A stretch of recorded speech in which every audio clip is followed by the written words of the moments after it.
On va parler du sujet. En tant qu'artiste, ma parole a beaucoup d'impact et j'en suis conscient. Mais il faut d'abord que je me renseigne sur le sujet avant de parler. J'ai fait des sorties, et c'est mon habitude de faire des sorties contre les injustices ou les choses qui se passent pas bien sur Internet. Même si j'avais raison, j'ai dû gérer les conséquences d'une de mes sorties avec une compagnie aérienne. J'ai dû gérer les conséquences de cette sortie, même si j'avais raison, hein, en solo. J'ai dû gérer ça. Tout ça pour dire que il faut bien que je me renseigne et la manière de faire aussi est importante. J'ai appelé des tontons, des tantis, des parrains pour me renseigner sur le sujet avant de venir m'exprimer. Et je me dois de parler parce que je suis l'artiste de ma jeunesse, je suis l'artiste, je représente les jeunes. Mes fans, mes supporters, tous ceux qui me suivent, ils streament mes sons, ils regardent mes clips, tout mon business, tout en rapport avec Internet. Ils achètent mes tickets de concert, tout en rapport avec Internet. Et je me dois de parler, je peux jamais passer dessus comme ça, c'est pas possible.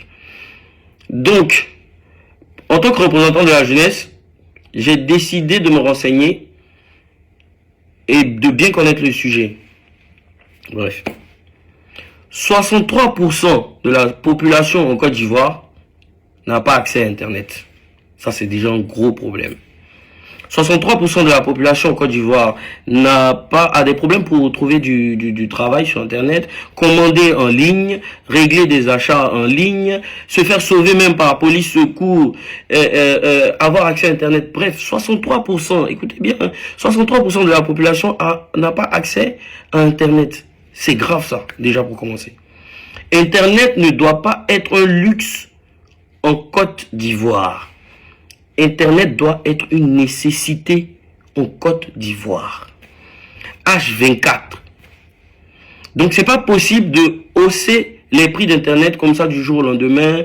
Voilà, ils vont nous expliquer plein de choses. Nous, on n'a pas envie de savoir ça. Internet doit baisser. C'est pas possible que nos voisins au Sénégal ont des prix abordables en s'agissant d'Internet, sachant que la Côte d'Ivoire et le Sénégal font partie des pays les plus chers en Afrique francophone et tout. Mais comment le Sénégal, ils arrivent à aborder à avoir des prix abordables par rapport à Internet? Comment on peut faire une journée des droits de la femme dédiée à la digitalisation et en même temps après augmenter Internet? Comment l'année le gouvernement peut dire que cette année c'est l'année de la jeunesse et on augmente Internet, sachant que la jeunesse est H24 sur Internet et que la jeunesse fait ses business avec Internet. Laissons ça. Le vrai problème de tout ça, c'est que la vie est chère. La vie est chère. On doit commencer par ça. La vie est chère. Et moi, je demande à qui de droit, on indexe personne. Je demande à qui de droit de régler le cas de la vie chère. Il faut commencer par ça. Le pétrole, le carburant, le quoi, les loyers, la nourriture. Moi j'ai des amis, on a nos business à part la musique. Hein.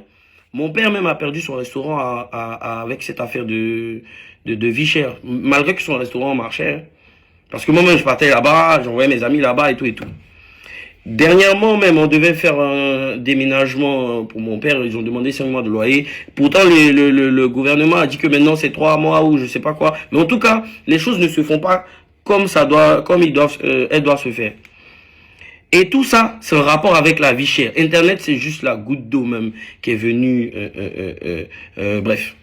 En tout cas, il faut régler le problème de la vie chère déjà pour commencer. Internet ne doit pas être un luxe. Moi, je demande à qui de droit de régler ce problème-là. Et on espère que tout va revenir à la norme et que même les prix même vont baisser encore plus qu'avant. On doit s'aligner aussi au prix que le Sénégal fait. C'est pas possible que nos voisins arrivent à avoir des prix bas pendant que nous on hausse les prix. C'est tout le contraire. En conclusion, moi je demande aux autorités compétentes, à qui de droit, de revoir rapidement cette hausse des prix. Je remercie tous les influenceurs de Facebook, tous les artistes qui ont déjà parlé. Et franchement, on mène un bon combat et c'est important qu'on aille plus loin que ça. La vie est chère. Stop à la vie chère. Stop à la hausse des prix d'Internet. En ensemble, c'était Didi B au Calamar.